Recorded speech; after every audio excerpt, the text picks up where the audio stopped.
Muy bien. Pues bueno, sin más, Alex, ya vi tu presentación y viene una presentación tuya, entonces yo creo que no les hablo de ti, mejor te cedo la palabra y una vez más agradecerte la invitación a esta comunidad en la cual estoy seguro que este, contento con lo que aquí hacemos. ¿Sale pues? Muchas gracias. Muy bien. Somos todos tuyos, Alex. ¿Qué tal, chicos? Buenas noches. Pues vamos a comenzar con la presentación. ¿Pueden ver todos mi pantalla? Sí. Vale, pues. Sí.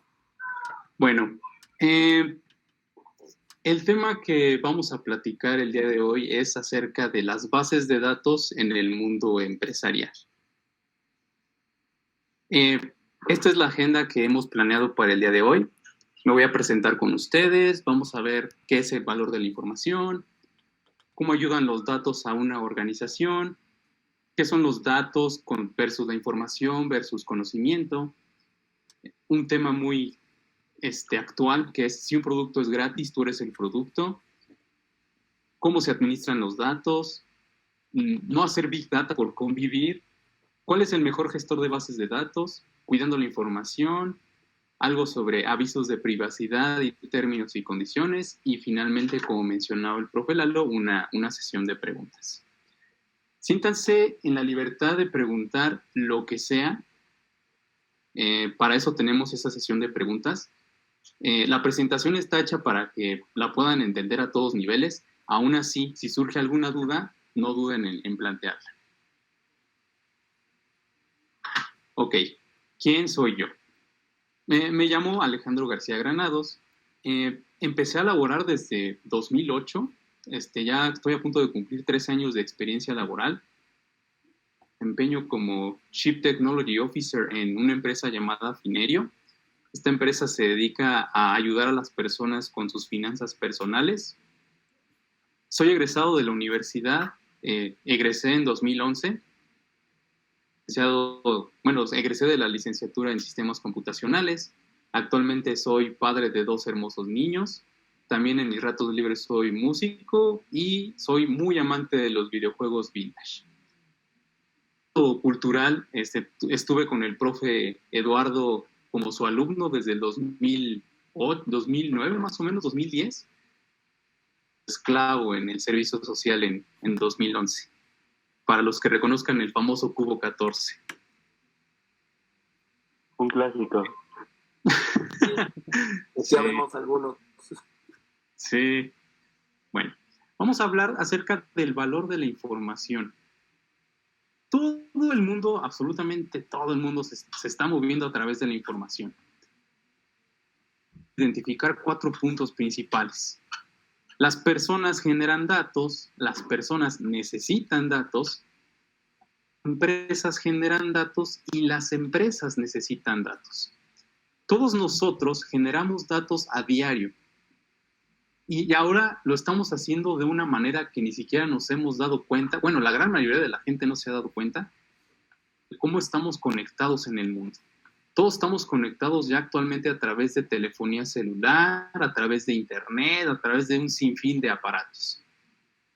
Nosotros generamos esos datos y algunas otras empresas procesan esos datos y los utilizan para otros fines. Asimismo, nosotros necesitamos datos. Hay muchísimos ejemplos de esto.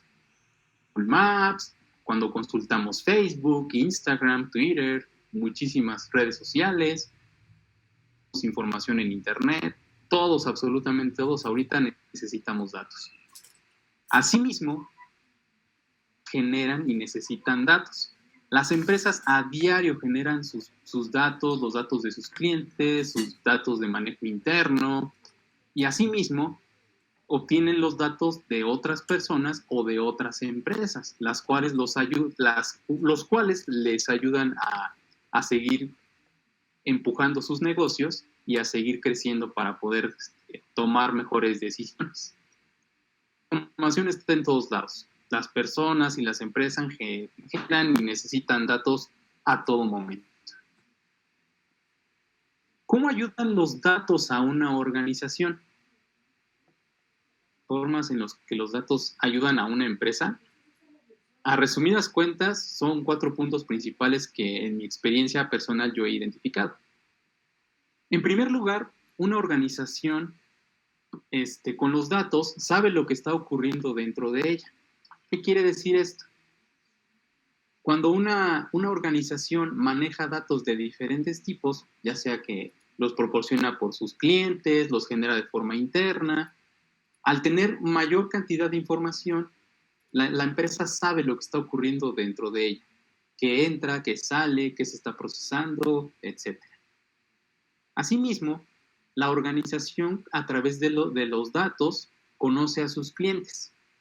Cuando una empresa, digamos, por ejemplo, digital, tiene clientes que también son digitales, a través de la información los va conociendo, los va perfilando, va conociendo qué necesidades va teniendo, qué es lo que requiere ese cliente para que mi organización satisfaga sus necesidades y asimismo conozca otras cosas que el cliente puede necesitar. El cliente ni siquiera se entera de lo que necesita y a través de los datos la organización infiere qué es lo que necesita y así le ofrece nuevos productos. Esto hablando de forma externa. Hablando de forma interna, también a través de los datos, una organización conoce a sus empleados. Hay muchas empresas en las que los empleados registran su entrada, su salida, generan bases de datos, el departamento de RH también maneja mucha información. Entonces, los datos de forma interna también ayudan a la organización a conocer cómo se está moviendo por dentro. Y finalmente, y creo que la más importante, es que la información ayuda a la toma de decisiones. Una organización está hecha para generar dinero, para generar ganancias y para generar empleos. Entre más información tenga una organización y mayores, digamos, puntos o indicadores para poder determinar qué es lo que está ocurriendo y cómo se está moviendo los 3 puntos anteriores, esto le ayuda a la organización a tomar mejores decisiones sobre el rumbo que quieren tomar y así.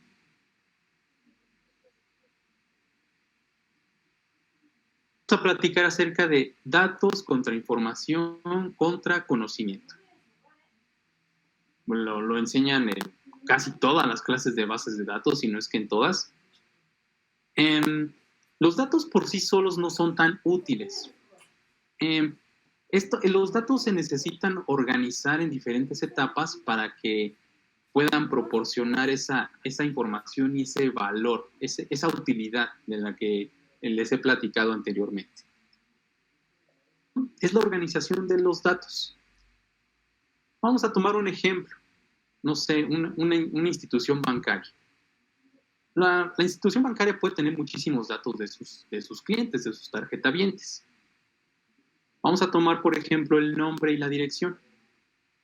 Cuando nosotros vemos el nombre así solito o la dirección por sí solita, pues no nos genera tanta utilidad, únicamente es un nombre y una dirección. Cuando estos datos se convierten en información, ya es cuando la organización tiene un poquito más de conocimiento. Por ejemplo, si nosotros vinculamos ese nombre con esa dirección, ya nosotros ahí generamos la información de dónde vive ese tarjetaviente.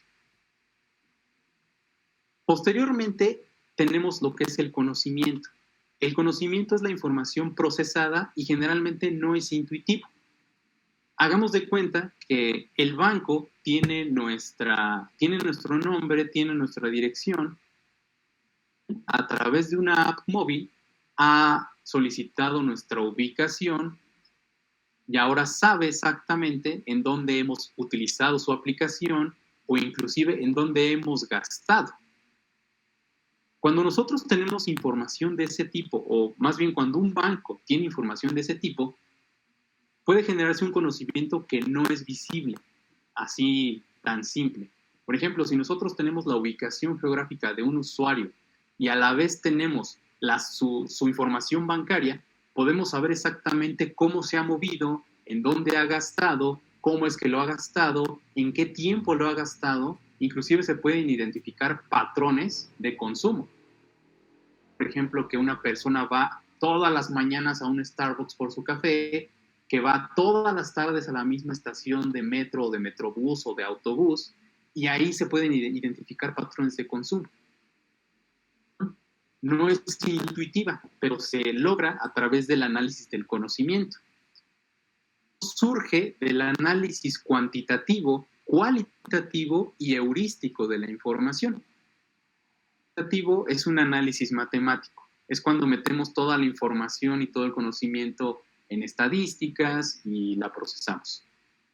Un análisis cualitativo es el mismo análisis, pero ya no involucra números, sino que involucra más que nada variables que no son tan intuitivas. Por ejemplo, análisis de texto, análisis de comportamiento, cosas que no involucran necesariamente números. Conocimiento heurístico. Un conocimiento heurístico significa que es una inferencia, digamos, es algo que, por ejemplo, la persona que está analizando los datos no lo va a encontrar en ningún otro lado, sino más bien lo va a encontrar en su cerebro. Cuando realiza un análisis cuantitativo y un análisis cualitativo y de repente su cerebro hace clic con la información y deduce y va encontrando esos patrones de consumo para el caso del ejemplo que estamos manejando, eso es un análisis heurístico y eso es lo que hace que el conocimiento no sea intuitivo, sino que se va infiriendo y al ser un conocimiento con orígenes heurísticos, hace que cada persona pueda procesar de forma diferente la información, lo que hace que unidad de inferencias de la información. Entonces, ¿qué concluimos con esto? Que el conocimiento es poder. Entre más información, entre más datos, más información y más conocimiento tenga una empresa o una organización, esta empresa se vuelve más valiosa. Y también si a eso le sumamos que tenga personas con la capacidad de realizar análisis heurísticos bastante complejos, esa empresa se posiciona bastante fuerte en el mercado. Ahora, vamos a hacer un pequeño paréntesis. Hay una frase que a mí personalmente me llamó mucho la atención cuando hace más o menos 4 años me la formularon. Esta frase es: si un producto es gratis, tú eres el producto. Con toda esta plática que les acabo de dar acerca de los datos, la información y el conocimiento, es interesante saber que hay empresas dedicadas a vender datos a terceros. Y que generalmente ya todos nosotros hicimos eso sin querer o posiblemente sabiendo, pero la mayoría de la gente no lo sabe. Cuando nosotros usamos una plataforma que generalmente es libre, hay unos términos y condiciones que generalmente nadie lee, en donde aceptamos que nuestros datos puedan ser vendidos y procesados. ¿Qué logramos con esto? Más bien, la empresa que hace con esto, el modelo de negocio es que nos ofrecen un producto atractivo, útil, con fines de entretenimiento, pero al final del día nada es demasiado bonito como para ser gratis. Ejemplos de 3 grandes empresas que se han visto involucradas inclusive hasta en litigios legales por cuestiones de vender datos a terceros. Todos conocemos a Google, a Facebook y recientemente FaceApp, que también causó polémica. Demasiadas herramientas gratuitas. Cuando nosotros utilizamos Google con Gmail, con la búsqueda, con Drive, con muchísimas cosas, todo lo que nos están ofreciendo gratis, en sus términos y condiciones, viene que ellos pueden procesar, almacenar y vender esos datos a terceros. Obviamente los venden de forma anónima, o sea, a las personas a las que les venden, a las empresas a las que les venden estos datos, no van a saber exactamente quiénes somos, sino únicamente van a saber la persona número 112.500.000 tiene este documento en PDF y realizó este Excel y envió este correo, y ya. Y eso se utiliza para estudios de mercado, para fines estadísticos, se pueden utilizar para muchísimas cosas. Asimismo, todos conocemos cómo trabaja Facebook. Facebook, una de sus principales fuentes de ingresos es la publicidad. Cuando nosotros inclusive hablamos y tenemos una conversación y mencionamos una palabra y previamente nosotros autorizamos a Facebook a escuchar el micrófono, en una hora o dos vamos a ver publicidad de algo que ni siquiera pensábamos que habíamos mencionado, y que Facebook ya está infiriendo que nosotros necesitamos algo de eso. Toda la publicidad está siendo muy personalizada y cada vez es más precisa. Y finalmente el ejemplo de FaceApp. FaceApp es una aplicación que causó mucha polémica hace un año y también recientemente, porque hacía maravillas con el rostro de las personas. Recientemente, pues todos vimos cómo éramos del sexo opuesto. Ya nosotros le ayudamos a FaceApp, le regalamos nuestros datos y mejoramos sus algoritmos de reconocimiento facial, y con esto se están logrando cosas que hace unos 3, 4 años eran impensables. Entonces, todas estas apps y todos los productos que van saliendo que son gratis y que son muy, muy intuitivos, realmente no son gratis. O sea, como dice el título de este slide, si un producto es gratis, tú eres el producto.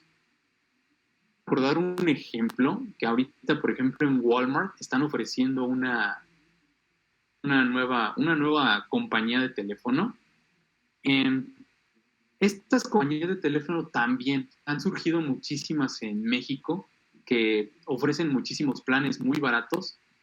Finalmente no es tan barato. Bueno, sí es muy barato para las personas, pero al final del día también estas empresas están recabando información, y están sabiendo hábitos de consumo de muchísimas personas. Nada es gratis. Si un producto es gratis, nosotros somos el producto, y nos venden a diestra y siniestra a otras organizaciones. Ahora, ya cerrando este paréntesis, ¿cómo administramos los datos? Hay diferentes bases de datos. Las más comunes son las relacionales y las no relacionales. En una organización, además de generar de almacenar la información en bases de datos relacionales y no relacionales, se da mucho que se guarda en archivos TXT, en archivos CSV, que son archivos separados por comas, que son más que nada archivos que se pueden abrir en Excel y procesar.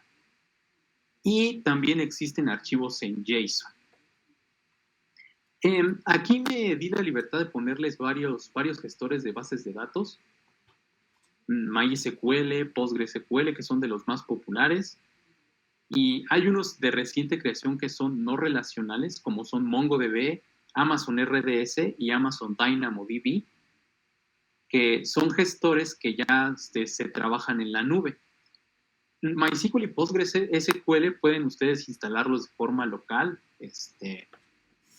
y los demás, también MongoDB lo pueden instalar de forma local, pero los últimos tres, que son los dos de Amazon y Firebase, ya son bases de datos relacionales o no relacionales que trabajan en la nube. Amazon RDS salió aproximadamente hace 6, 7 años. Es una base de datos muy, muy potente. Realmente ayuda muchísimo a gestionar grandes cantidades de datos. DynamoDB es una base de datos no relacional que también permite hacer muchísimas cosas con muchísima información. Una de las que también adquirió Google hace como 4 años fue la de Firebase. Firebase no solamente es una base de datos, es toda una suite de herramientas de software con la cual pues prácticamente se puede montar cualquier tipo de aplicación sin necesidad de tener un servidor propio. Es bastante fuerte. Esta base de datos, además de ser no relacional, tiene la característica de que todos sus cambios se propagan en todos lados.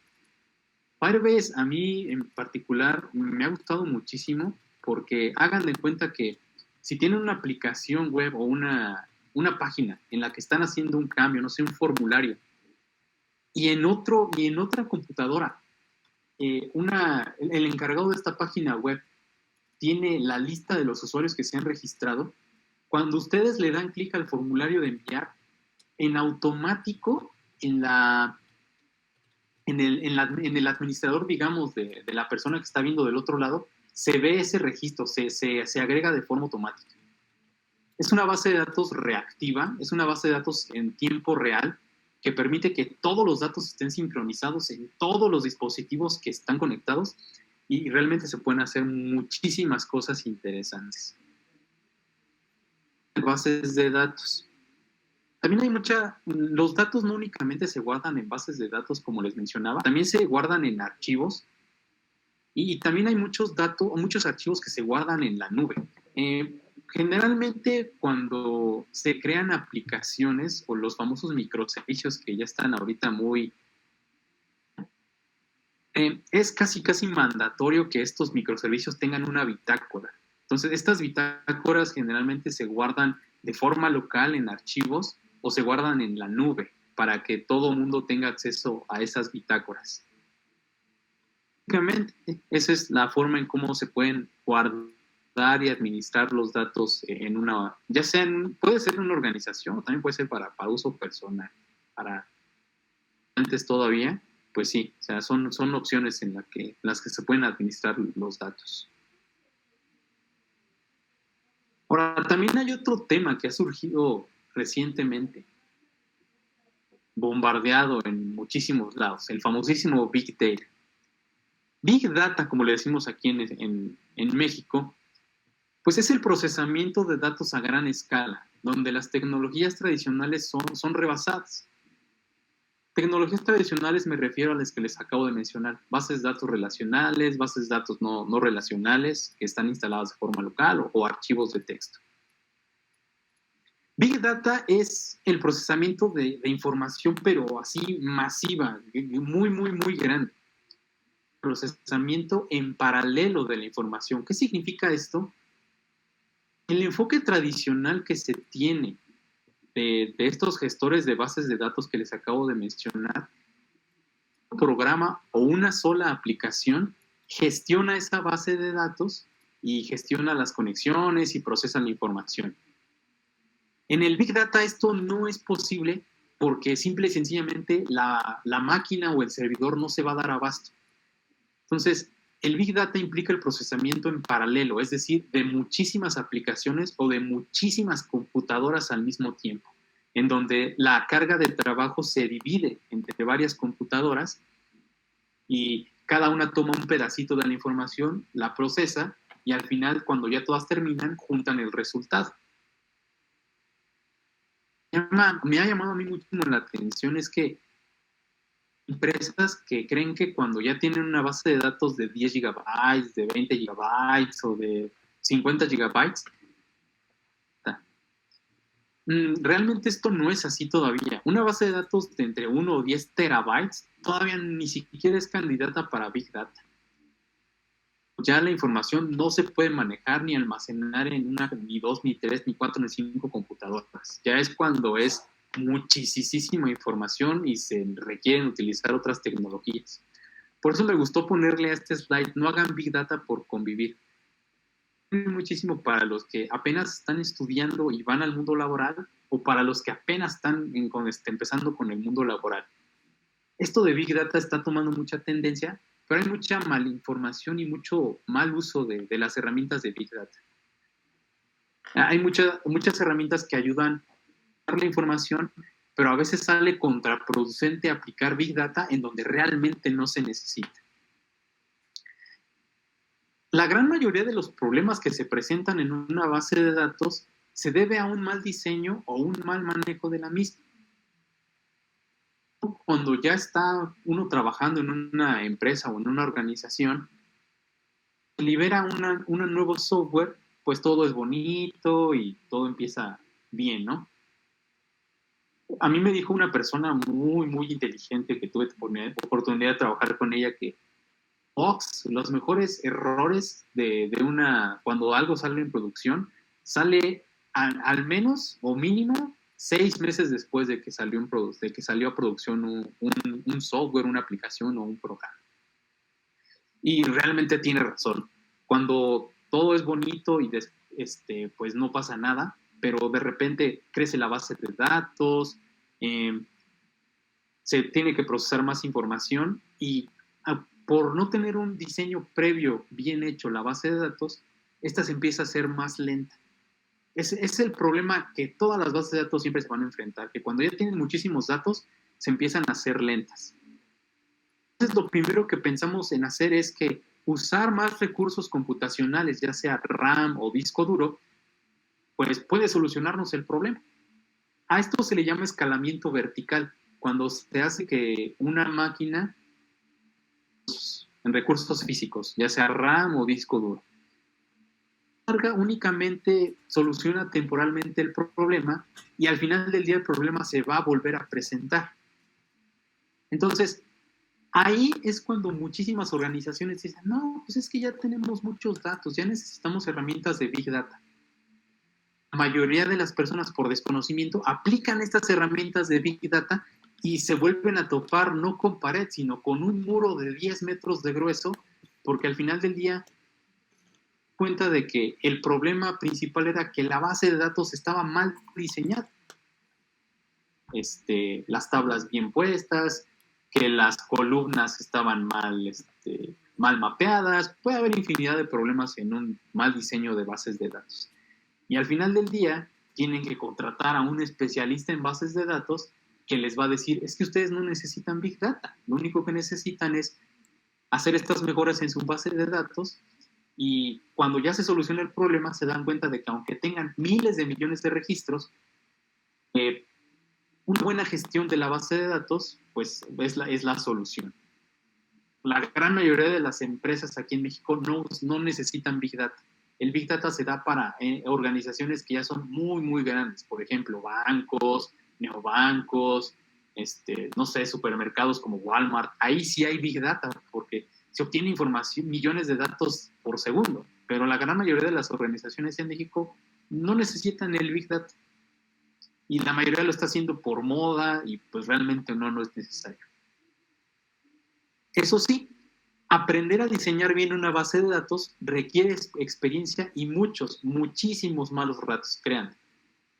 En todas las oportunidades laborales que he tenido, siempre nos topamos con este problema. Siempre la base de datos se va a volver lenta y sí, aunque se diseñe bien, a uno siempre se le va a escapar algo y conforme vas aprendiendo, estos problemas se van aminorando, pero jamás se van a escapar de una organización y de un diseño de bases de datos. Entonces, aquí mi consejo que yo les doy es que no le tengan miedo a fallar. Todos vamos a aprender, siempre se aprende a la mala, y siempre, aunque tengas muchísima experiencia, siempre vas a tener detalles con una base de datos. Entonces, no queda ahí más que experiencia y en algunos casos, pues apoyarse de la gente que tiene más experiencia que tú para que te ayude con esos problemas. Yo hace aproximadamente 6 años, bueno, creo que fue hace 5 años, tuve el problema más fuerte de bases de datos que me topé con mi vida. Era un fin de mes y pues no sé si ustedes sepan, pero las gasolineras se vuelven locas en fin de mes porque mucha gente va a facturar sus tickets. Yo estaba encargado de un sistema de facturación en la empresa en la que estaba. Ese día el sistema se pasmó, la base de datos no respondió. Frente al problema no solamente informático, sino de negocio, de que tuve detenidas a 5,000 gasolineras en el país que no pudieron facturar. No dormí en 2 días. Al final el problema fue una solución que el profe Lalo me dio. Me dijo, ¿sabes qué? ¿Por qué no partes la tabla de datos? ¿Por qué no particionas? Y yo dije, ¿qué es eso? No sabía qué era. Investigué, en 2 horas yo ya tenía solucionado el problema. Entonces, apóyense de la gente que tiene más experiencia. Esa experiencia a mí jamás se me va a olvidar porque el profe Lalo me dio una idea que solucionó que no me corrieran y que la empresa siguiera funcionando. Y no era un problema de Big Data. Teníamos muchísimas facturas generadas, pero finalmente no era un problema de Big Data. No se solucionaba con Big Data, sino con un buen diseño de la base de datos. Ahora, también hay unas cuestiones que también surgen a la hora de diseñar o de crear o de seleccionar una base de datos. ¿Cuál es el mejor gestor en Internet sobre si es MySQL, sobre si es Postgres, sobre si las bases relacionales son mejores que las no relacionales o al revés? En mi experiencia yo les puedo decir que ningún gestor de base de datos es el mejor. Cada uno tiene diversas funcionalidades y usos. A resumidas cuentas, podemos dividirlos en dos partes. Las bases de datos relacionales, que manejan datos con una estructura definida y rígida. Las bases de datos relacionales, manejan tablas y manejan relaciones entre ellas, por eso se llaman así. Lo que hace poderosas a estas bases de datos es que son rígidas en el sentido de que tienen muchas restricciones para la consistencia en los datos.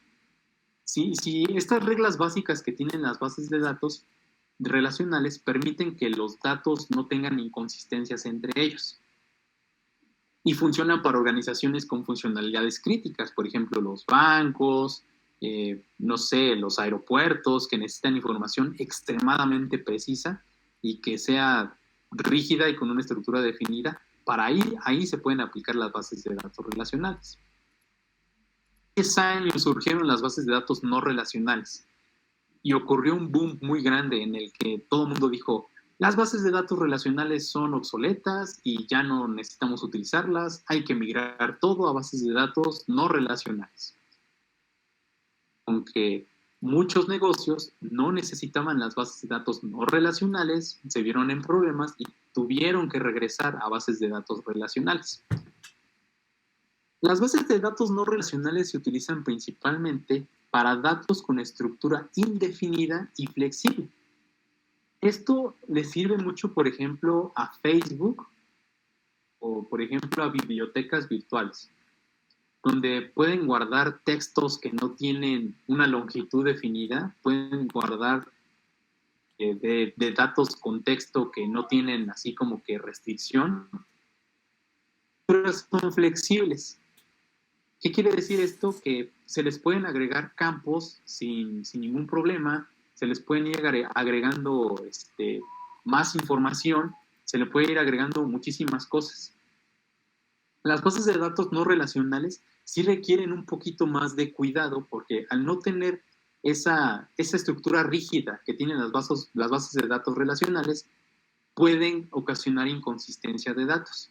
Las bases de datos no relacionales generalmente se usan en aplicaciones que no son tan críticas, como los bancos o los aeropuertos, sino se pueden utilizar en redes sociales, se pueden utilizar en comercios, en muchísimas cosas que no necesitan una estructura tan rígida y tan crítica.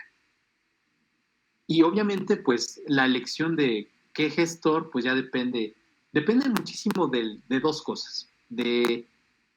Principalmente del presupuesto de la organización, si tiene el presupuesto suficiente para pagar un gestor de bases de datos bueno, y del giro del negocio, que es lo que les platicaba. No es lo mismo lo que va a necesitar un hospital a lo que va a necesitar la tiendita de la esquina. Ya depende de cada necesidad de cada organización y de cada empresa. Ahora, hay algo muy importante. Como la información no solamente se tiene que almacenar y se tiene que procesar, también se tiene que cuidar. Los datos son uno de los activos más valiosos de una organización y como tales hay que protegerlos de ataques y de robos.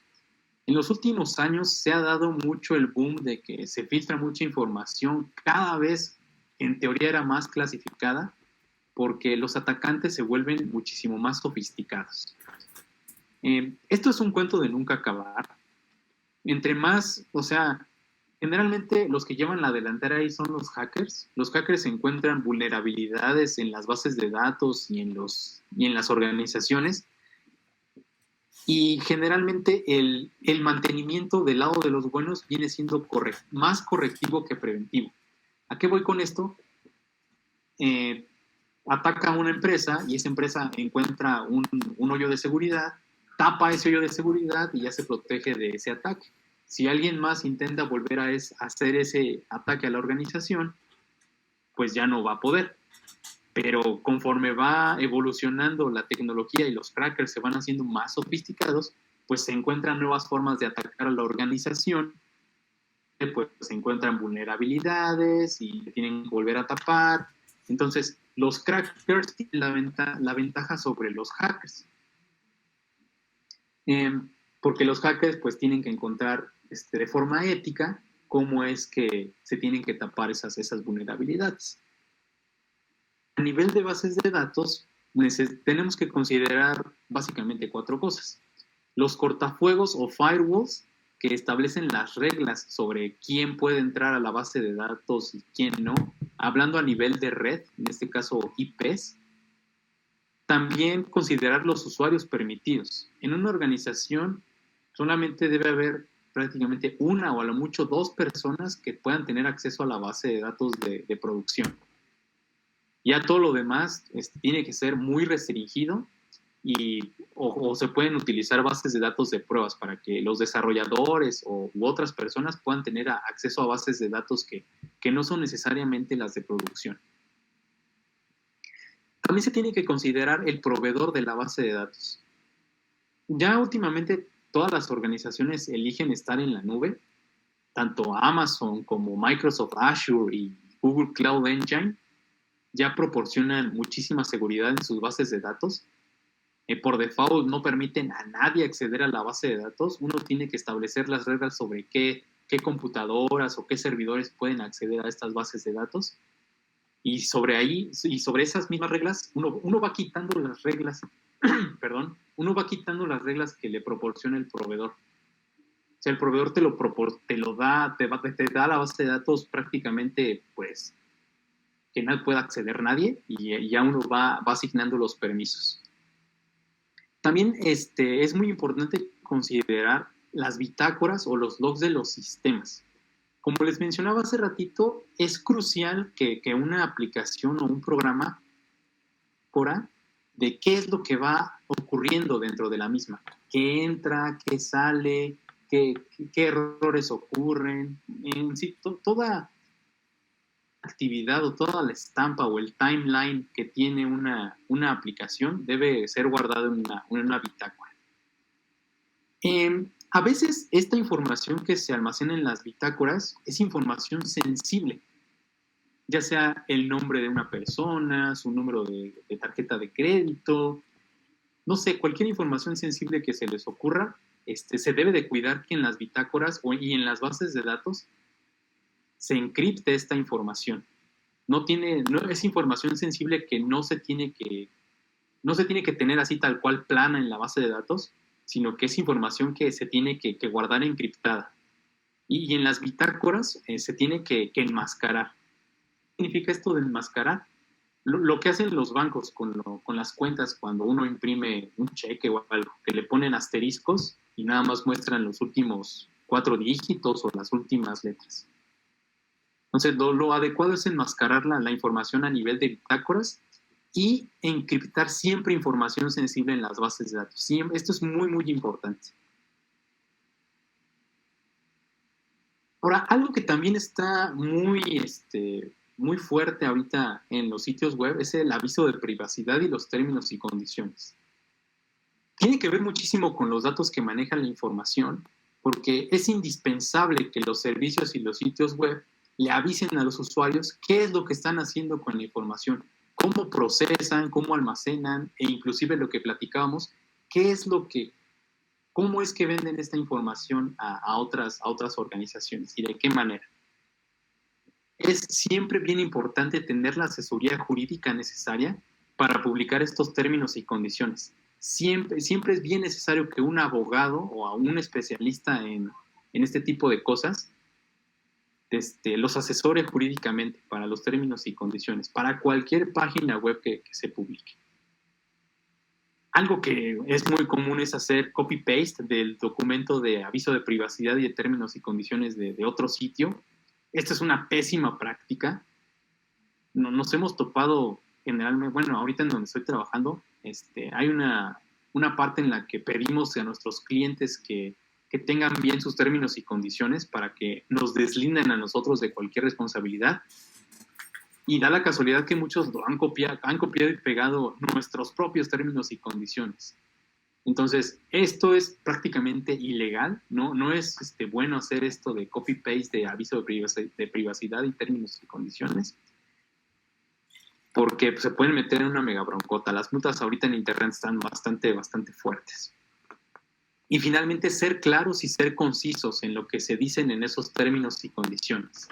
Sobre todo, como les decía, ser claro con el usuario final acerca de qué información se va a procesar, qué información se va a vender a terceros, cómo es que esta información se va a proteger y finalmente cómo es que esta información va a ser utilizada dentro de la organización.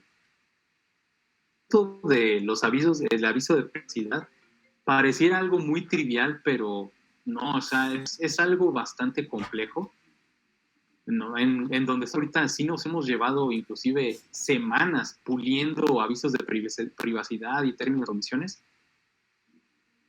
Manejamos información muy sensible, manejamos información bancaria de nuestros usuarios y de nuestros clientes, entonces sí tenemos que tener muy en claro en esta parte. Les agradezco muchísimo su atención. Comenzamos con la sesión de preguntas. No sé si tengan alguna duda o comentario. De antemano les agradezco muchísimo. Espero que les haya sido muy enriquecedor. Bueno, y antes que nada le agradezco al profe Lalo la oportunidad que nos otorgó para compartirles un poquito de lo que hemos vivido en nuestra experiencia laboral.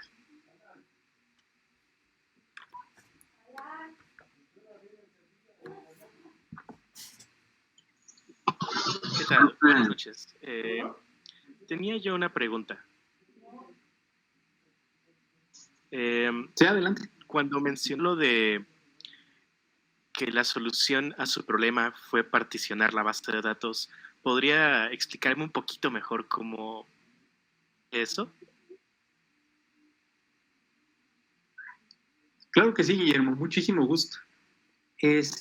Mira, cuando estábamos en esta empresa, estábamos utilizando un gestor de bases de datos, era Postgres.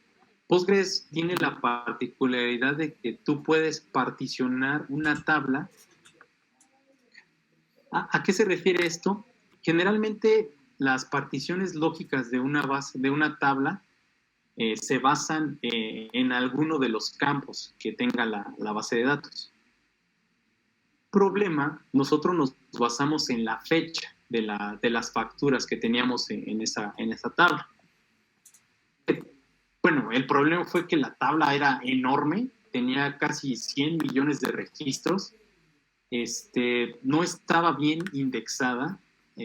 Los índices son otro tema de bases de datos que ya son un poquito ya término intermedio, pero hagan de cuenta que no la teníamos bien hecha. O sea, un índice en una base de datos es una herramienta muy útil para que se pueda acceder a la información de una forma muchísimo más rápida. No teníamos eso y entonces la base de datos estaba muy lenta. Lo que hicimos fue dividirla lógicamente. La dividimos en los meses, en los que estaban generadas las facturas. A los ojos de las consultas, o sea, si yo le decía, tráeme la información de marzo, yo seguía consultando la misma tabla, pero abajo la tabla estaba dividida en muchísimas tablas que estaban divididas en meses, con un historial desde el 2012 hasta el 2015. Entonces, una tabla estaba dividida en 40 tablas. Y lo que hacía esta partición era que cuando nosotros consultábamos la información de un mes en específico, ya no tenía que buscar en toda la tabla, que era enorme de 100 millones de registros, sino que ya buscaba en una tablita en específico que a lo mucho tenía 5 o 6 millones de registros.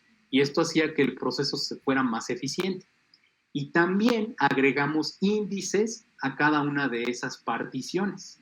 Me gusta muchísimo ejemplificar esto de los índices con cómo aprenden los niños las tablas de multiplicar. Ya sea nuestra mamá o nuestra maestra o la persona que estuvo encargada de nuestra educación, nos pregunta, ¿cuánto es 2 por 1? Y tú dices, 2. ¿Cuánto es 2 por 2? 2 por 1, 2 por 1, 2, 2 por 2, 4. Ok, ¿y cuánto es 2 por 6? Y el niño empieza. 2 por 1, 2, 2 por 2, 4, 2 por 3, 6, 2 por 4, 8, 2 por 5, 10, 2 por 6, 12. 12. ¿Se dan cuenta que tuvo que pasar por toda la tabla de multiplicar antes de dar la respuesta? ¿Qué pasa si al niño yo le digo, ¿cuánto es 2 por 114? Si el niño tuviera la capacidad de hacer esas multiplicaciones tan grandes, empezaría desde el 2 por 1, empezaría 2 por 2, 2 por 3, 2 por 4, se tardaría muchísimo y para darnos la respuesta, pues se tardaría como 3 o 4 minutos. Y eso hablando de forma ideal si el niño se supiera toda esa tabla. ¿Qué pasa con las bases de datos?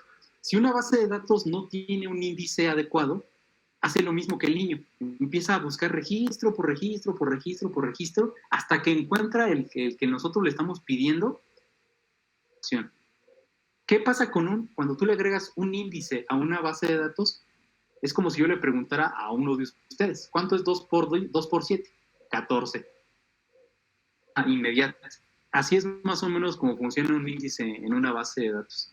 Entonces, la solución de la partición, en resumen, Guillermo, fue dividirla lógicamente en los meses en la que teníamos todo ese historial y agregarle esos índices para que la consulta fuera muchísimo más concisa a una sola tabla y fuera muchísimo más rápida dentro de la misma. Clara esa duda. Sí, de hecho lo explicaste muy bien. Muchas gracias. De nada.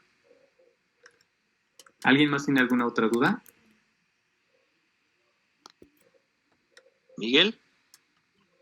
Yo quiero preguntar una cosa. ¿Qué tan fácil es normalizar la base de datos? Una normalización de tipo 4. Bueno, también igual les puedes explicar a los compañeros qué es normalizar de manera muy, muy rápida. Bueno, ¿qué me aconsejas de eso? Pues mira, la normalización de una base de datos también se basa muchísimo en la experiencia. Puedes tú seguir en normalizar nivel 1, nivel 2, nivel 3, nivel 4, los niveles que ustedes quieran. Realmente no hay bueno, los libros tienen ahí las reglas de la normalización de una base de datos. O sea, a resumidas cuentas, normalizar una base de datos es hacerla simple, hacerla concisa y hacerla organizada. Aún no hayan visto o no hayan escuchado este tema. O sea, es hacer que la base, lo que les decía hace rato, hacer un buen diseño de la base de datos. Inicial pueden tener datos repetidos, columnas repetidas, columnas grandes, columnas chiquitas, relaciones que no están bien hechas. La normalización consiste en eso, en hacer la base de datos bien, hacer bien las relaciones y así. Esto depende muchísimo, Miguel, de las necesidades de la organización. Hay bases de datos que yo me he encontrado que he tenido que desnormalizar para poder obtener información más rápida.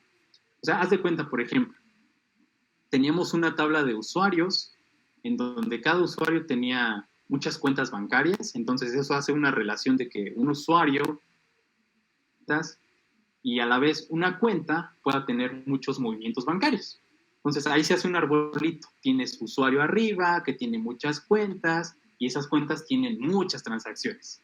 Espero que ustedes, igual que yo, se puedan imaginar ese arbolito de información. Resulta que nos encontramos con el problema de que necesitábamos saber las transacciones de un usuario en específico. Para poder saber eso, teníamos que pasar teníamos la tabla de usuarios, teníamos que pasar por la tabla de cuentas y ya después pasar por la tabla de transacciones.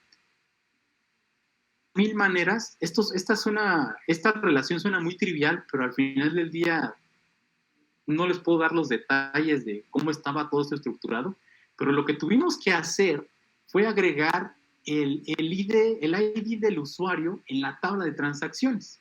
Entonces, ese proceso significó desnormalizar y violar todas las reglas que les pueden enseñar en la escuela, pero al final del día a nosotros nos ayudó a que un cliente no se enojara porque no tenía la información que tuviera.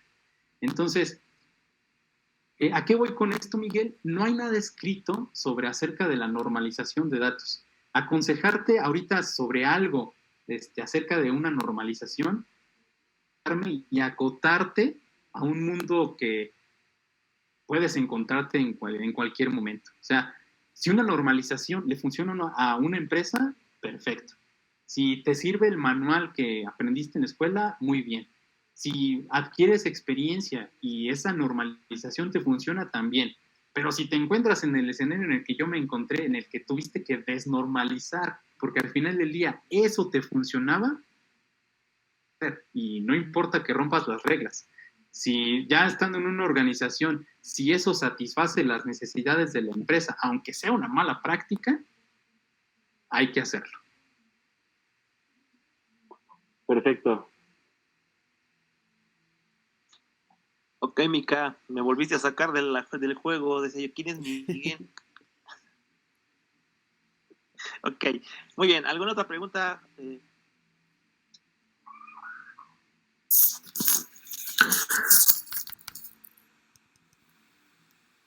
Alex, ¿cómo estás? Soy yo, Casares. ¿Qué onda, Casares?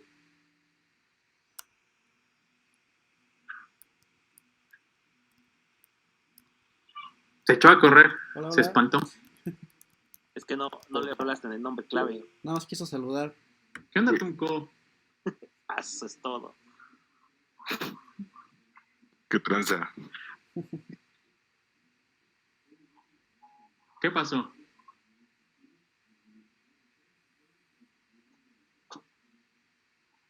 Bueno, no sé si se volvió de la pregunta que hice, no sé si se escuchó o No se escucha nada. Carlos, ¿puedes repetirla, por favor? vuelvo a repetir. Es una experiencia de sistemas OLTP. No se me Con los sistemas, ¿qué? entiende. ¿Lo puedes escribir en el chat, Carlos, para que No te escuchas. llegue la información?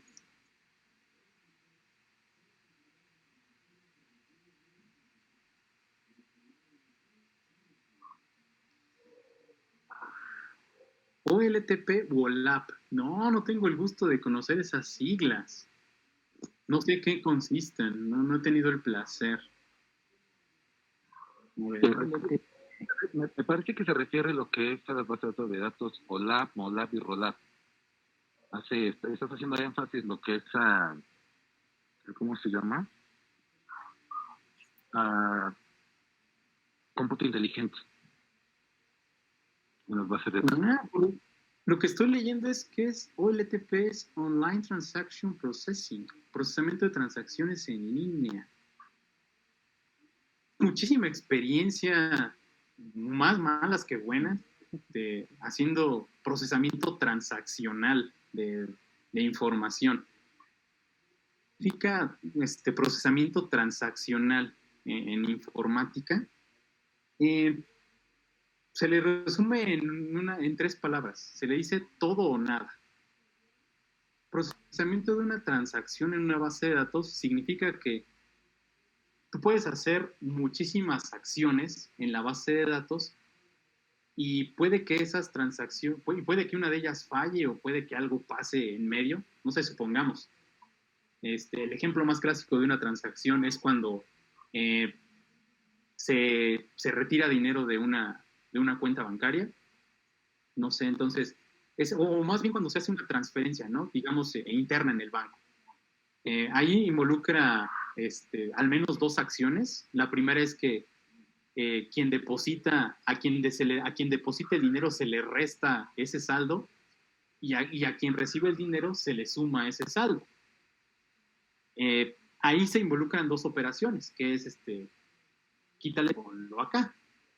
Y yo supongo que en el Inter el banco debe hacer muchísimas más cosas, no sé. O sea, supongamos que el banco hace X cosa y ahí ya tenemos un sándwich de procesamiento. Tenemos quien manda el dinero, lo que hace el banco y lo que recibe el otro, ¿no? Tenemos ahí 3 operaciones en donde si una de ellas falla, ¿quién se va a hacer responsable? ¿Qué tal si el dinero sí se quita de la cuenta, pero no le llega al otro? Entonces el otro va a decir, pues yo sí te lo mandé, y va a decir, pero a mí no me llegó, y el banco va a decir, pues yo no hice nada, yo no supe. Entra el procesamiento transaccional. Cuando se utiliza una transacción en una base de datos, entra lo que les decía el todo o nada. Esas tres operaciones se envuelven en una transacción y hasta que todas las operaciones se garanticen, esas operaciones se ven reflejadas en la base de datos. Una especie de caché, no sé cómo funciona en cada gestor, eso ya depende de cada uno. Si las tres transacciones ocurren bien, eso se ve reflejado en la base de datos. Si alguna de ellas falla, se llama un rollback, es decir, aquí no pasó nada. Cuando entras en una transacción, tiene que ocurrir todo, y si ocurre un error, se hace rollback. Muchos frameworks tienen esta funcionalidad, también las bases de datos lo tienen de forma nativa. Es un tema bastante complejo para manejar en una base de datos, a menos de que sean DBAs o sean expertos en bases de datos. Esto se le deja frameworks o herramientas de programación que lo gestionen para que ustedes no tengan que lidiar con la sintaxis de una transacción. Y eso es básicamente lo que se trabaja en lo que son las transacciones. Y no solamente se puede utilizar a nivel bancario, sino en la que ustedes guarden la información de un usuario, que guarden su nombre, que guarden su dirección, que guarden, no sé, su CURP, o que guarden, ahí pueden ver involucrada una transacción. Imagínense que guardan su nombre pero no guardan su dirección y no guardan lo demás. Tiene que hacerse rollback por algún error que pase y se tiene que, se tiene que, o sea, decirle al usuario, ¿sabes qué? Ocurrió un error y no pudimos guardar la información. Vuelvo a intentar. Entonces, eso es lo que tengo experiencia. No sé si eso resuelva tu duda, Carlos. No, sí fue algo interesante saber algo que hayas tenido con eso, ¿no?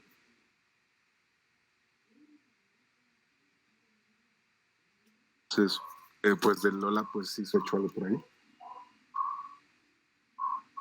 Hola. Hola, Alex, tiene que ver con el análisis de datos, hacer minería de datos, hacer algoritmos de inteligencia artificial, de escalón de los datos. Que supongo que has explorado tus servicios de Amazon, por ejemplo. Sí, de hecho, en Finerio, en donde estamos ahorita, tenemos un sistema de categorización de movimientos prácticamente único en el mundo. Ahí tenemos un algoritmo que es casi como que propietario, donde utilizamos, no sé si utilizamos inteligencia artificial sin querer o el Chavo del 8, porque tenemos ahí una base de datos enorme donde más de segundo categorizamos y es un algoritmo, lo único que les puedo decir es que es un algoritmo recursivo. Sí analizamos muchísimas bases de datos, muchísimas tablas para poder obtener esa categorización.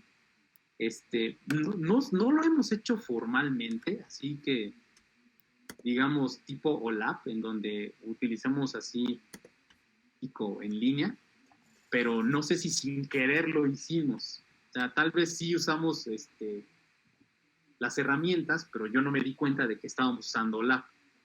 Pero lo único que tenemos es esa categorización que involucra muchísimas consultas a varias bases de datos para que sea una consulta eficiente en la categorización de las transacciones bancarias. Ok, gracias, Alejandro. ¿Alguna otra pregunta?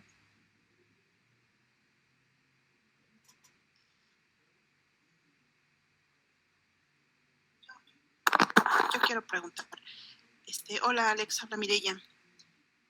¿Qué tal, Mireya?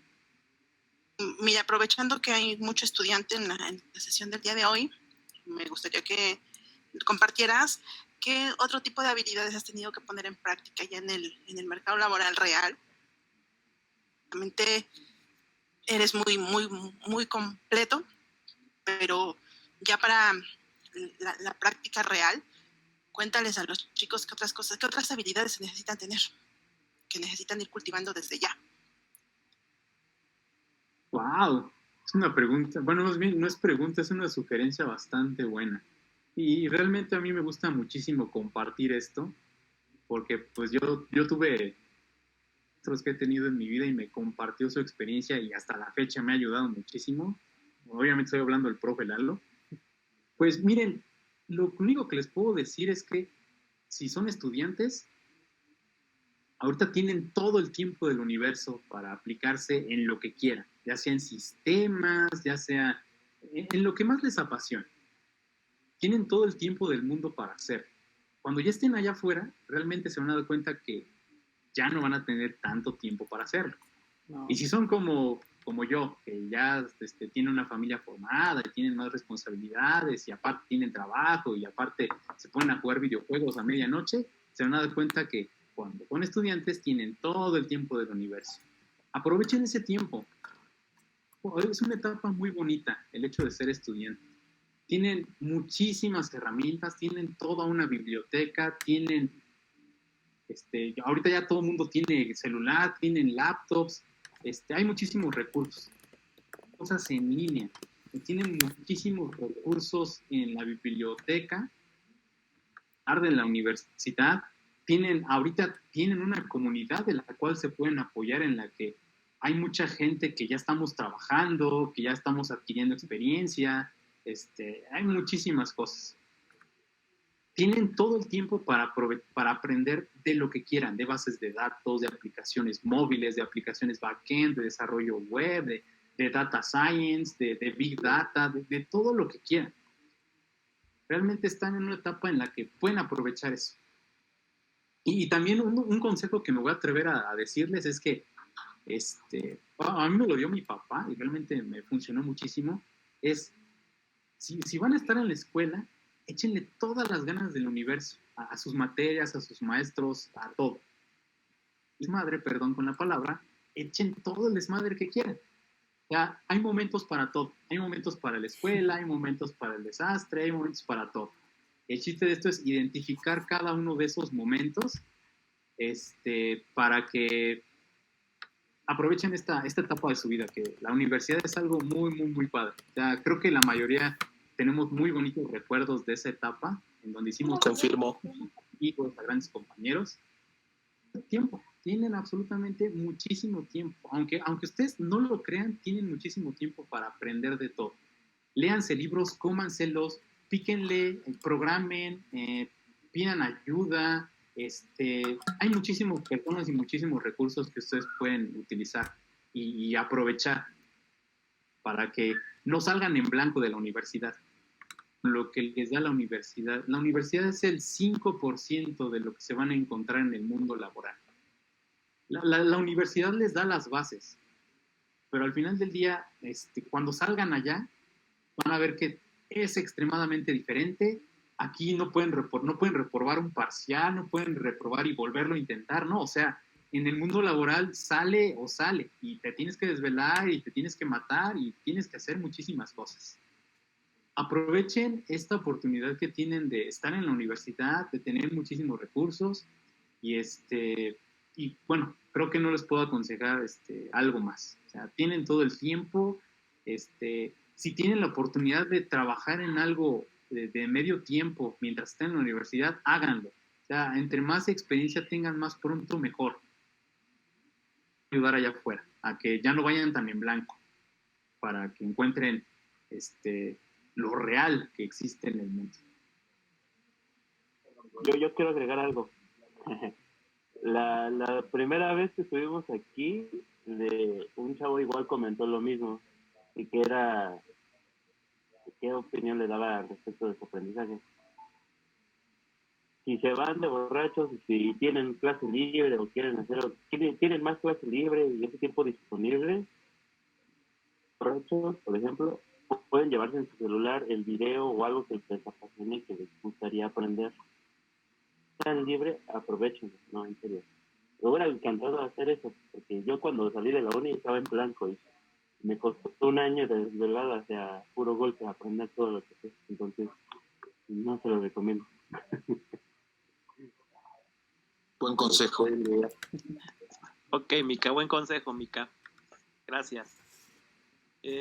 ¿Alguien tiene alguna duda antes de que yo haga mi pregunta? Una, Alex.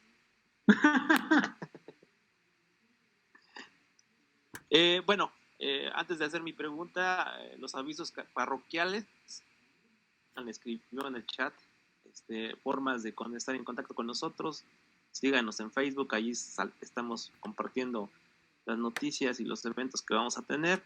Y ahorita en unos momentitos les voy a compartir un formulario para que si alguien está interesado en tener la información de forma directa, rápida, qué va a suceder, próximos webinars, talleres, lo tengamos.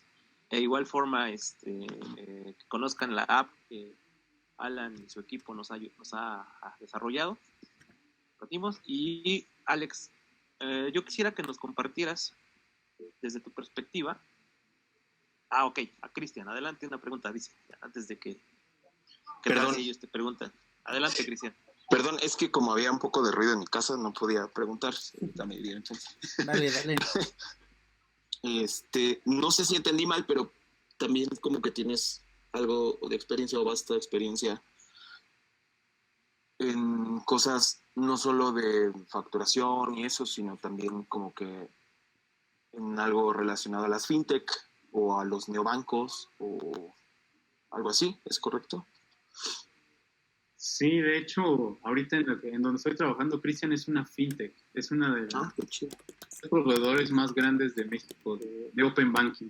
Y trabajamos muy bien con fintechs. Déjenme que intervenga. Está hablando una persona de Banorte con alguien de Finerio. No, es que yo tengo muchas inquietudes porque he estado leyendo bastante al respecto. Entonces, por ejemplo, hay APIs para Open Banking que como que muchas regulaciones y llevan como que mucha estandarización. Entonces yo pienso en el otro lado, en las fintech, por ejemplo, quienes vayan a consumir nuestras APIs y cómo es que le hacen. Por ejemplo, entiendo que el concepto del neobank, el neobank o el neobanking es como que más enfocado a la experiencia de usuario que ustedes ofrecen porque le pueden dedicar más tiempo a un solo producto versus el banco que tiene muchísimos productos y servicios, pero que a su vez puede consumir todas estas APIs, es decir, emprender alguna fintech que dé un valor agregado. Lo recomendable sería buscar cómo generar esa experiencia de usuario a través de un buen frontend, de un buen análisis, un modelo de negocio, pero a su vez pues ya nada más como que consumir las diferentes APIs, o sea, o cómo le hacen de aquel lado. Eso es lo que no me deja dormir. Sí, mira, estás ahondando en un tema muy, muy interesante que está pasando ahorita en México, que es el Open Banking. El Open Banking es, los que no están familiarizados con esto, es la apertura de los datos de los bancos hacia el mundo. Es decir, que los bancos ofrezcan sus datos por medio de APIs, obviamente con las medidas de seguridad y todas las regulaciones que esto implica. Ahorita en el Open Banking hay dos escenarios muy, muy interesantes. Por un lado están los bancos tradicionales, que todo el mundo conoce, BBVA, Citibanamex, Banorte, regulados. Todos los bancos tradicionales. A estos bancos se les está pidiendo que cumplan con la ley del Open Banking que fue publicada hace aproximadamente 2 años. Para que cumplan con esas regulaciones.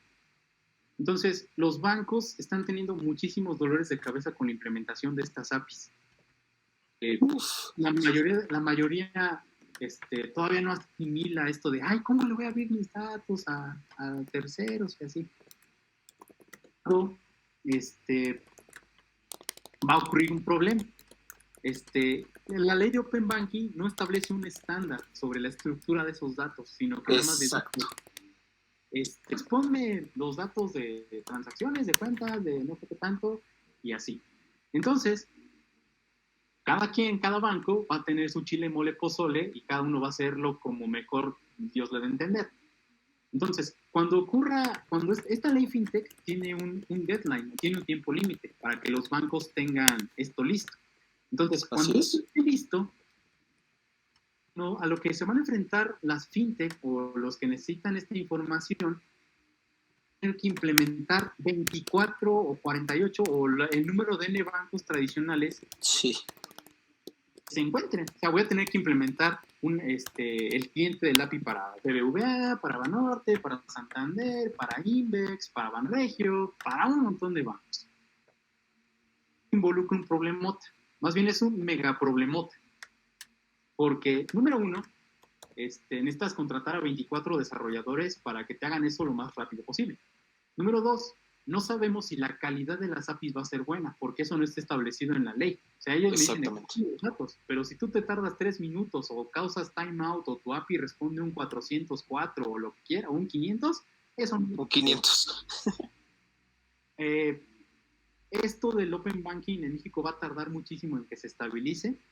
Para eso, muchas empresas están optando por desarrollar sus propias herramientas. Aquí voy a hacer un comercialote. Nosotros tenemos el Open Banking. Bueno, no necesitamos cumplir con esa ley de Open Banking, pero ya tenemos esa información de los principales 12 bancos de México ya estandarizada en un solo formato, en una sola API e inclusive en una sola aplicación web.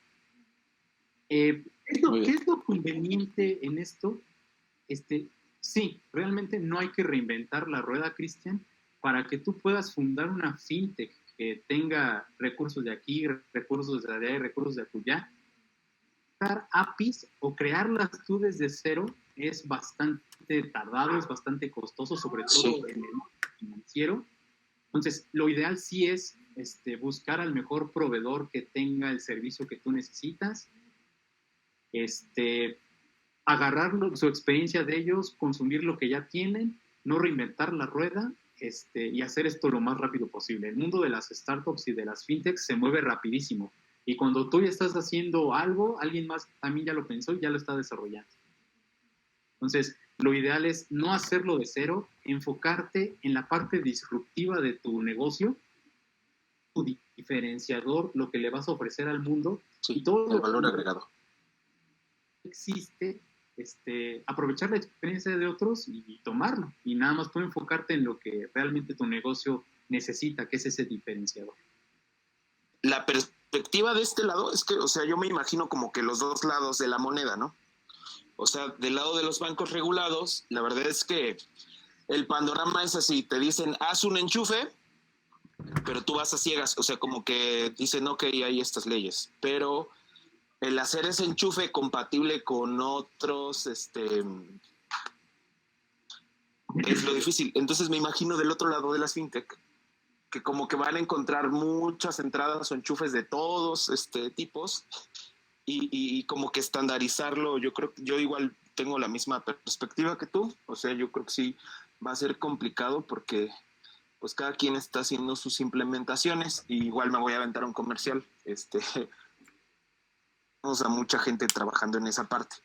Digo, yo llevo otro proyecto, pero he estado al tanto de todos los movimientos que ha habido respecto a eso, dado que la regulación es de 2018 y es un tema bastante interesante. Entonces te agradezco mucho como que me dieras una idea de cómo está del otro lado y cómo sería enfrentarse a ese panorama. Muchas gracias.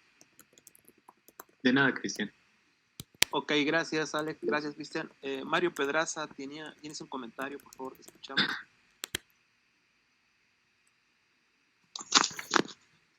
Bueno, ¿qué tal? Buenas noches a todos. ¿Qué tal, Mario? Bueno, 10 años fuera de la universidad. Entonces, es muy emocionante ver cómo el estudiante tiene esa necesidad o tiene ese ímpetu de querer aprender, de querer seguir adelante, ¿no? Mi comentario va un poco más orientado a que en nuestra educación siempre nos orientan un poco a ser cazadores de trabajos, a aprender una profesión. Pero creo que a medida que el estudiante vaya entendiendo que la educación debe de ser para la vida, así como hace rato Alex nos compartía de que, pues, aparte de que es uno padre de familia, que tiene responsabilidades, si orientamos nuestra educación a todo eso, zonas completas, ¿no? Y lo que les quería comentar, y esperando les ayude un poco, es que en este camino del desarrollo de software encontrarán muchos problemas. Y eso me recuerda a una frase que leí hace días, donde decían, ni todos los problemas son un clavo, ni todas las soluciones son un martillo, ¿no? Estamos tan acostumbrados a solo mirar ciertas cosas, ¿no? Pero hoy en día lo que yo les invito es a que indaguen, a que vayan inquiriendo, vayan investigando, a que se coman el mundo ustedes. Hay muchas áreas a donde pueden insertarse, a la que mejor les parezca, a la que más les guste, a la que más les agrade. Es que estén ahí cosas diferentes, porque muchas veces vemos hacia arriba esa cúspide, pero el que va creciendo puede llegar aún más, de inspirarse aún más, puede encontrar mejores soluciones. Así es como compartía un doctor en la universidad, así es como se han creado los submarinos, así es como se han creado las naves espaciales, así es como se han hecho muchas cosas interesantes, ¿no? Compartir a los estudiantes más que nada es ímpetu, que no lo pierdan, que aprovechen esa energía que ahorita tienen, cuando ya lleguen a ese momento, que lo compartan. Que lo comparten, encontrarán que es muy enriquecedor, que aprende más el que comparte que el que está recibiendo la información. Por ahí 10 años Alex me enseñó algo de Spring y les podría decir que eso ha sido un pilar para mí en mi trabajo y me ha abierto las puertas en muchos, ¿no? No solo vean bases de datos, no solo vean aplicaciones web, no solo vean aplicaciones móviles, los sistemas de información tienen una infinidad de áreas que aún ni siquiera ustedes o yo podemos tomar en cuenta, ¿no? Porque cada día surgen cosas nuevas, y precisamente es por eso, por indagar,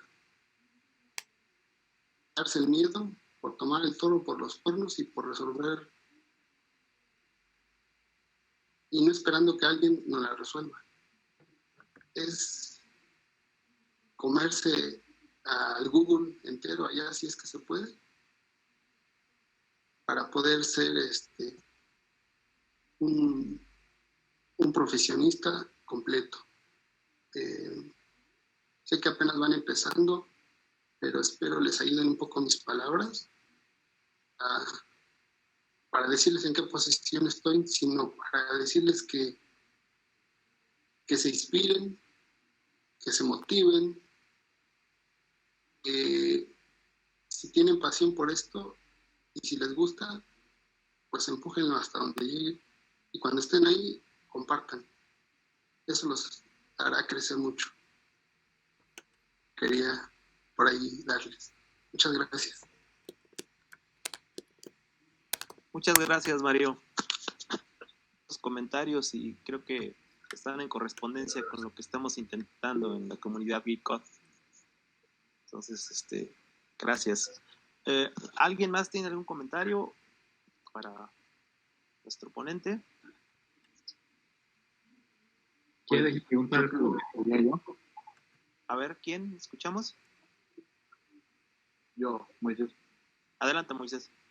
Pues bueno, creo que fue una exposición muy bien planteada y muy bien explicada.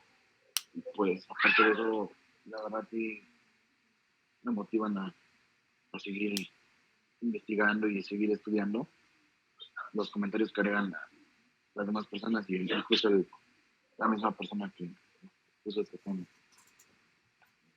Algo muy agradable, muy motivante.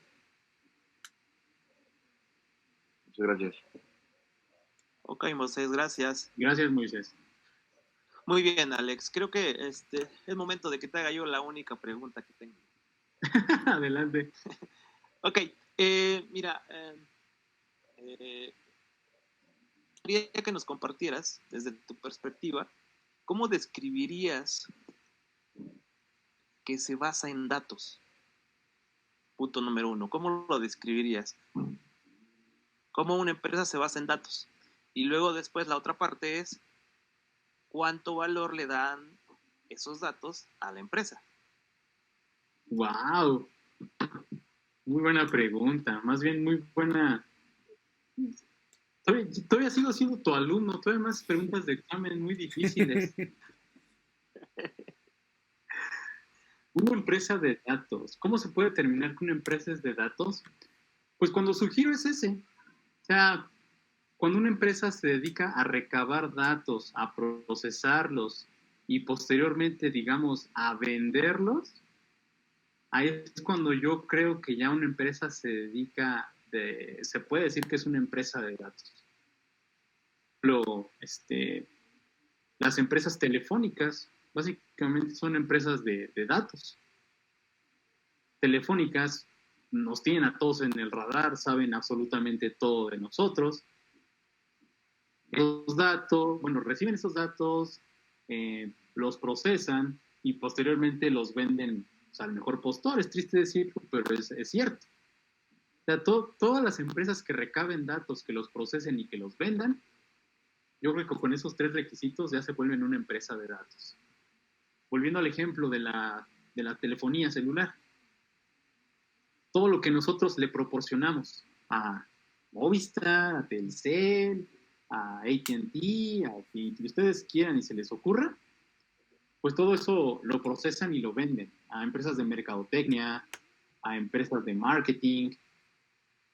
Obviamente la ley dice que estos datos sean anónimos. Entonces, con estos datos, pues obtienen estudios de mercado, segmentos de mercado, saben que hay un adulto de 33 años que dio una conferencia el viernes a las 8 de la noche con 43 personas conectadas, pero no saben quiénes fueron.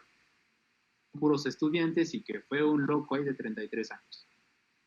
Entonces, esos datos ellos los usan para mercadotecnia, para vendérselos a un tipo de empresa que requiere esos datos. Eso lo vuelve una empresa de datos. Entonces, una empresa que los obtenga, los procese y los venda, para mí esa es una empresa de datos. Espero sacar 10, profe, porque ya llevo 5. La segunda, ¿cuál es la segunda, perdón? La relación que tienen esos datos, de los datos que acumula la empresa, con el valor de la misma empresa. Ah, sí, es verdad. Pues mira, esa es una respuesta muy, muy relativa. De qué tanto está dispuesto a pagar el otro lado la empresa. El valor de la empresa tiene muchísimas variables. Si hablamos de su valuación de acciones y todo eso, pues sí, el tipo de datos que ofrece o el tipo de datos que va procesando depende muchísimo de su giro. No es lo mismo información bancaria que por ejemplo, de tus posts de Facebook o cosas por el estilo. O sea, realmente, si a mí como empresa lo que tú me estás intentando vender o lo que tú me vendes no me aporta valor, realmente esa que yo te doy como cliente a tu empresa, pues no es mucho. En cambio, si a mí me sirve esa información que a otro no le sirvió, entonces ese valor pues sí te va posicionando. Entonces, y ya hablando en términos un poco más rígidos y formales, el volumen de ventas contra el tipo de información que tú tengas, pues va a hablar de tu evaluación como empresa.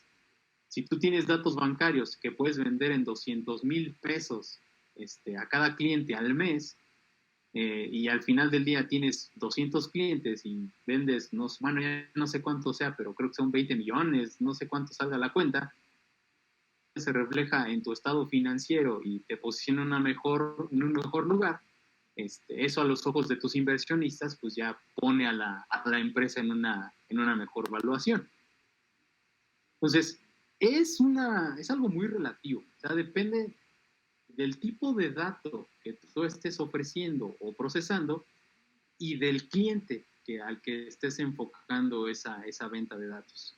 O sea, si tú tienes bien definido tu segmento de mercado, es decir, a qué clientes le quieres vender esos datos, pues esos datos esos clientes te van a evaluar muy, muy fuerte. Pero si en cambio no tienes bien cimentada tu estrategia de marketing y no enfocas esos esfuerzos en empresas que realmente valgan la pena, la estrategia de marketing está fallando y tu evaluación se baja porque no estás bien enfocado en una empresa. Ok, joven, tiene usted 10 con estrellita porque además no nos pusiste ningún ejemplo de los gigantes tecnológicos y realmente nos describiste qué es lo que hace Facebook, Google, Apple, Instagram y todas las filiales. O sea, si ustedes revisan, Alejandro nos describió lo que es los gigantes tecnológicos, es lo que están haciendo. Ahora sí que ese era el truco de la pregunta y gracias, Alex, muy bien. Es tema de otro webinar, hablar de esos gigantes tecnológicos y cómo es que los les permiten tener un crecimiento exponencial, ¿no? Lineal, sino exponencial. Pues, no sé si hay algún otro comentario en la plática. Muy padre todo. Yo se me ocurrió una ahorita de que hablaban de empresas. Ok, adelante. ¿Quién primero? Bueno, vas, Daniel. Daniel. Oli. Empresas de información, así como vender la data que recolectan, ¿usted conoce o sabe si hay quienes se dedican como a información? O sea, ejemplo, sabemos que Movistar a lo mejor vende sus bases de usuarios porque siempre nos llaman para hacer spam los de Telcel y demás, ¿no? Por ejemplo, hay alguien que hipotéticamente se dedicara a ir con todas las telefónicas, así como de, me venden sus datos nada más para hacer como que un grupo más grande de datos. Y entonces que ese sujeto venda como que información más completa aún de varios al mismo tiempo. ¿Sabes si alguien hace esa clase de cosas? Claro, hay miles de empresas, no solo en México, en el mundo, que se dedican a esa recabación de datos. En el giro en el que estamos, hay muchísimas empresas que se nos acercan y nos dicen, oiga, ¿nos pueden vender datos? Y ya, pues ahí nosotros pues decimos, pues sí, a eso nos dedicamos también. Hay muchísimas empresas, y sobre todo muchísimas empresas estadounidenses.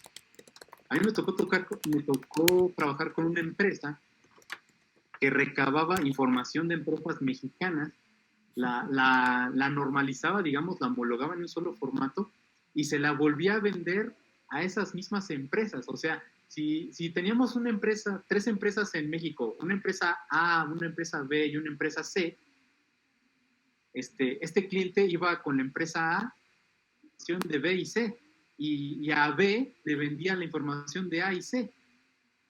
Hacía un negociazo redondísimo, porque a nosotros nos vendían la información de otras empresas, pero nosotros le dábamos información que a la vez le vendía a otras empresas. O sea, es un modelo de negocio increíble, en el que únicamente tienen que identificar qué empresas venden información, la recaban, la homologan y se la venden a las mismas empresas.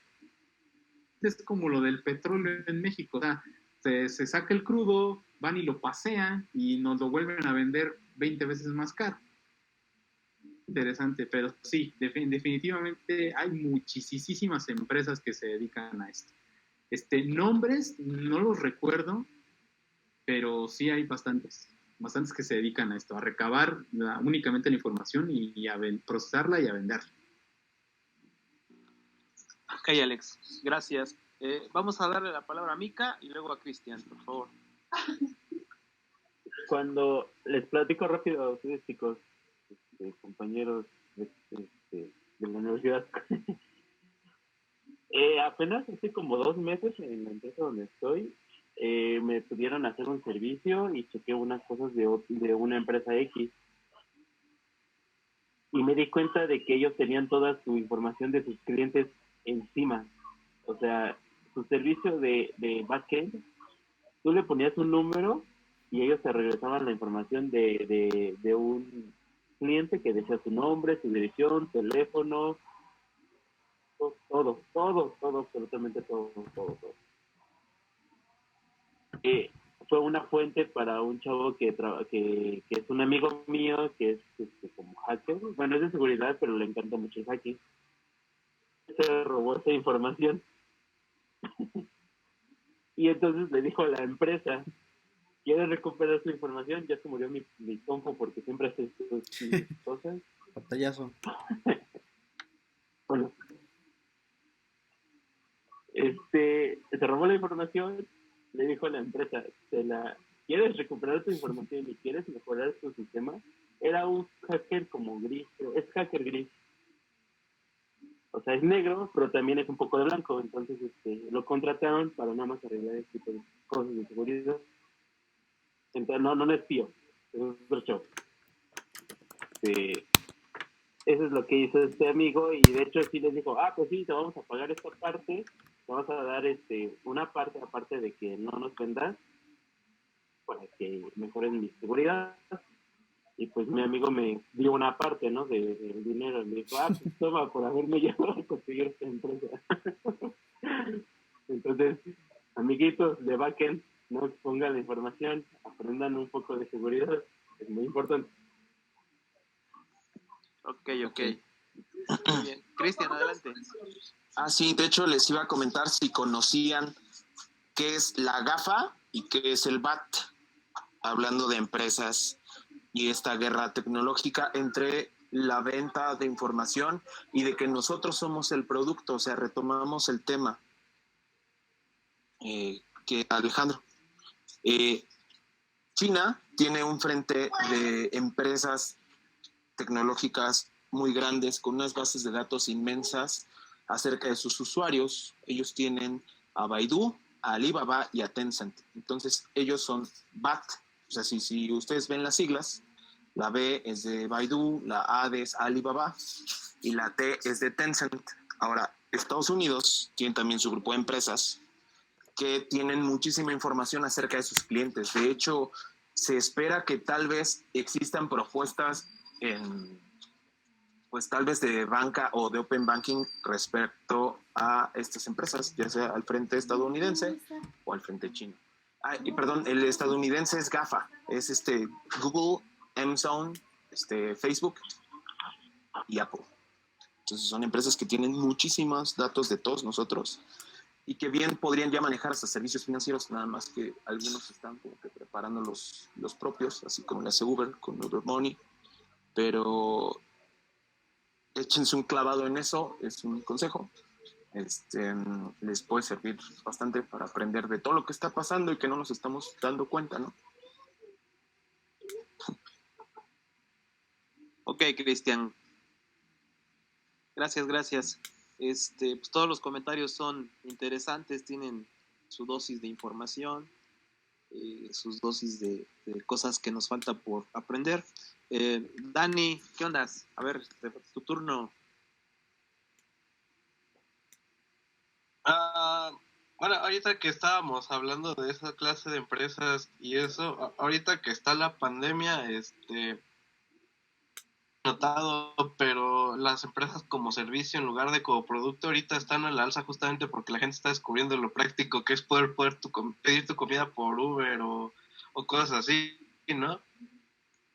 Que la gente también ya se está animando a hacer esa clase de cosas y como que ya están saliendo aplicaciones ya para casi cualquier cosa, ¿no?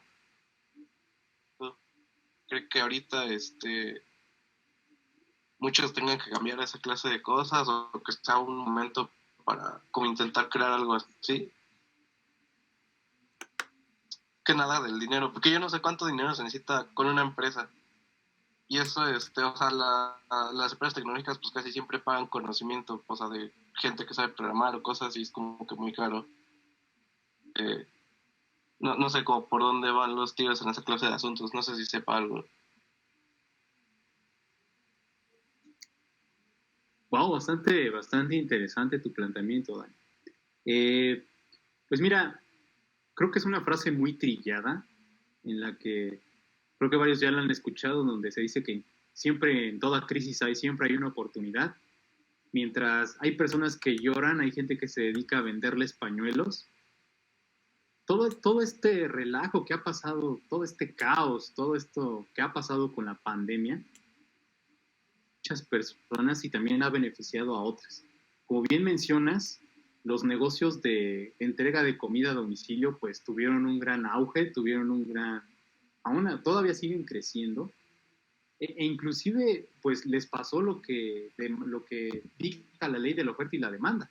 O sea, los precios se encarecieron, Uber Eats empezó a cobrar mayores comisiones a los restaurantes y estos se están viendo mermadas sus ganancias. Entonces imagínate lo que pasó. De por sí vieron mermadas sus entradas porque no permitían la entrada de comensales presenciales, sino que únicamente comida para llevar, y aparte esta comisión de comida para llevar se les incrementó. Entonces fue algo que pues, tenía que pasar con la ley de la oferta y la demanda. Sí hay muchísimas oportunidades, o sea, además de todo esto, por ejemplo, los que ya estamos afuera trabajando, pues a todos nos enclaustraron prácticamente en home office. Eso fue un cambio brutal a nivel mundial, en el que laboral se tuvo que enclaustrar en sus casas y las empresas descubrieron que todo el mundo era muchísimo más productivo, aproximadamente en un 28%, digamos ya a números redondos un 30%. Y pues yo aún, o sea, no soy tan listo, más bien no soy listo, no soy de ese tipo de personas que ve oportunidades en este tipo de cosas, pero por ejemplo en el home office yo creo que hay muchísimas oportunidades para desarrollar herramientas. O sea, no solamente que Zoom o Google Meet o Microsoft Teams acaparen este tipo de aspectos, o Google Classroom para el caso de las escuelas, sino que hay muchísimas oportunidades en esto de que pues muchas empresas, inclusive después de la pandemia, van a seguir con este modelo, por ejemplo, de home office, en el que pues se dieron cuenta que funcionaba mejor y generan más dinero.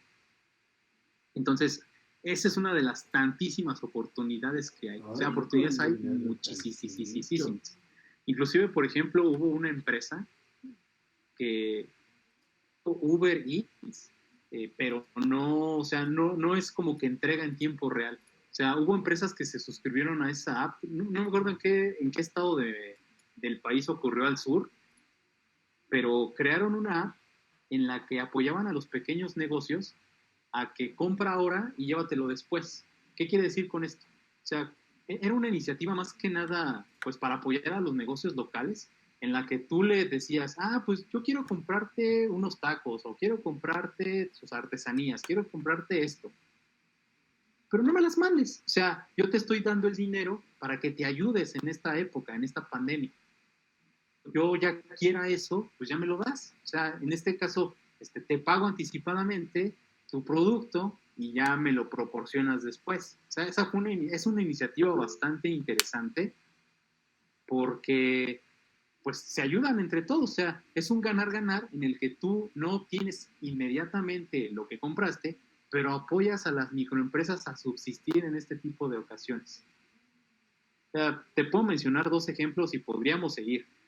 No nos da el tiempo para esto. Oportunidades no solamente en una pandemia, sino en cualquier tipo de crisis, siempre van a existir.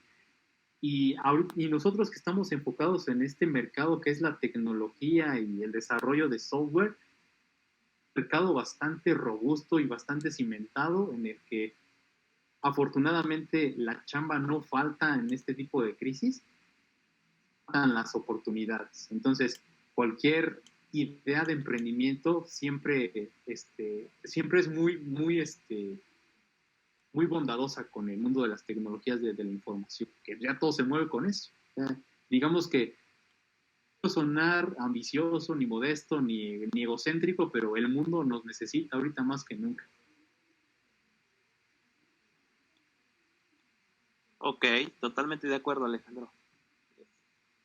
Todos tenemos nuestro granito que aportar. Muy bien, chicos. ¿Algún comentario adicional? ¿Alguien más? Amiguitos descendientes de sistemas, de ciencias. Ok. Pues, Alex, agradecerte compartas el día de hoy tus conocimientos, tus experiencias, tu buena vibra. Eso es muy bueno. Te agradecemos mucho, ha sido muy destacada tu participación. Entonces, si no hay otro comentario, vamos ahora sí a todos los avisos. Ya por ahí vi que el chat me lo volvieron loco unos ratillos. Ya ahí está el Cami enseñándonos su peinado. Muy bien, Cami.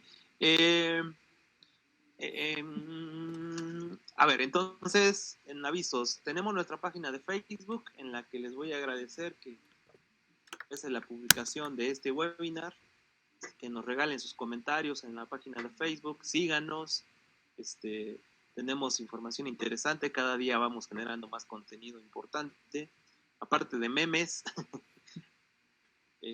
memes robados, eso sí, porque todavía no nos falta la parte creativa. Tenemos una aplicación móvil, tanto para la plataforma Android como la plataforma iOS, donde se ponen disponibles las... en un ratito ya está el video ahí disponible en el que se grabó la sesión para que ustedes puedan estar participando